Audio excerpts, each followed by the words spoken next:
వికారాబాద్ జిల్లా లగచర్ల ఘటనలో పోలీసుల విచారణ ముమ్మరం చేశారు. ఈ ఘటనకు సంబంధించి మరో 10 మందిని అదుపులోకి తీసుకున్నారు. వారిని పరిగి పోలీస్ స్టేషన్ కు తీసుకొచ్చి విచారిస్తున్నారు పోలీసులు. అనంతరం వారికి వైద్య పరీక్షలు నిర్వహించి కోర్టులో హాజరుపరచనున్నారు. ఈ కేసులో ఇప్పటికే 17 మందిని అరెస్ట్ చేసి రిమాండ్ కు తరలించారు పోలీసులు.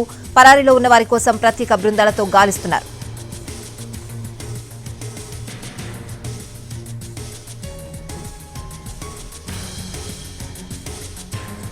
వికారాబాద్ జిల్లా ఎస్పీ కార్యాలయంలో నారాయణ రెడ్డి పోలీస్ ఉన్నతాధికారులు సమావేశమయ్యారు. జిల్లా పోలీస్ అధికారులతో తెలంగాణ అడిషనల్ డీజీ మహేష్ భగవత్ భేటీ అయ్యారు. లగచర్ల ఘటన గురించి ఆరాధిస్తున్నారు. ప్రజాభిప్రాయ సేకరణకు ముందు ఏం జరిగిందనే దానిపై లోతుగా పరిశీలించారు. అనంతరం కలెక్టర్ ప్రతీక్ జైన్తోనూ మహేష్ భగవత్ సమావేశమయ్యారు.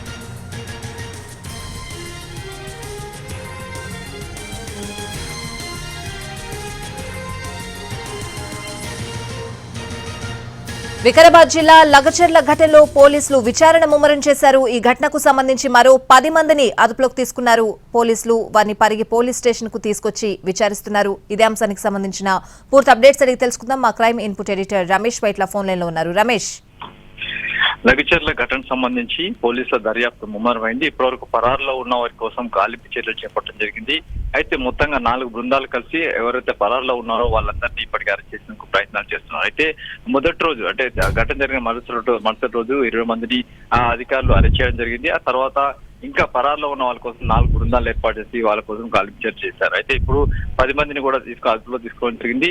వాళ్ళని సాయంత్రంలోగా రిమాండ్ చేసే అవకాశం ఉంది. అయితే మరోవైపు చూసినట్లయితే లగచర్య ఘటనకు సంబంధించి పూర్వపరాలు ఏం జరిగాయి, ప్రజాభిప్రాయ సేకరణ కంటే ముందు ఏం జరిగింది, అసలు ఎవరు రెచ్చగొట్టే విధంగా వ్యవహరించారా, అసలు అక్కడికి కలెక్టర్ ఎందుకు వెళ్ళాడు, అసలు దీనికైనా సమగ్రంగా అసలు విషయాలు తెలుసుకున్న దానిపైన అదనపు డీజీ మహేష్ భగవత్ జిల్లా ఎస్పీ నారాయణ రెడ్డి తోటి భేటీ కావడం జరిగింది.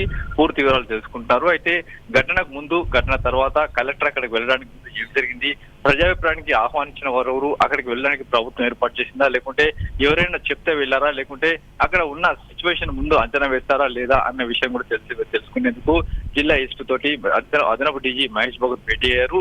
అయితే దీంట్లో అన్ని విషయాలు కూడా తెలుసుకుంటున్నారు. అయితే భేటీ కంటే ముందు కలెక్టర్ అక్కడ వెళ్ళడానికి ముందు కలెక్టర్ ని కొంతమంది వ్యక్తులు ఆహ్వానించారు. అక్కడ రైతులు ఆహ్వానించిన మేరకే అక్కడ వెళ్ళారని చెప్పి కూడా కలెక్టర్ తమకు చెప్పారని చెప్పి నారాయణ రెడ్డి చెప్పడం జరిగింది. మరోవైపు ఘటన జరిగిన తర్వాత దాన్ని కంట్రోల్ చేసేందుకు నారాయణ రెడ్డి ఎస్పీ అధికారి ఏం చేశారు, అక్కడ ఉన్న పోలీసు అధికారులు ఏం చేశారు, అక్కడ ఉన్న కంట్రోల్ చేయడానికి తీసుకోవాల్సిన జాగ్రత్తలు ఏంటి, వీటన్నిటి మీద కూడా సమగ్రంగా అటు అదనపు డీజీ మహేష్ భగవత్ ప్రస్తుతానికైతే జిల్లా అధికారులు పూర్తి సమాచారం సేకరిస్తున్నారు. దీనికి సంబంధించి పూర్తి సేకరించిన తర్వాత ఒక పూర్తి స్థాయి దర్యాప్తు నివేదికను అటు ప్రభుత్వానికి పోలీస్ శాఖకు అందించే అవకాశం ఉంది. ఇప్పటికైతే మాజీ ఎమ్మెల్యే నరేందర్ రెడ్డి అరెస్ట్ చేశారు. దాంట్లో బీఆర్ఎస్ నేత పేరు కూడా రావడం జరిగింది.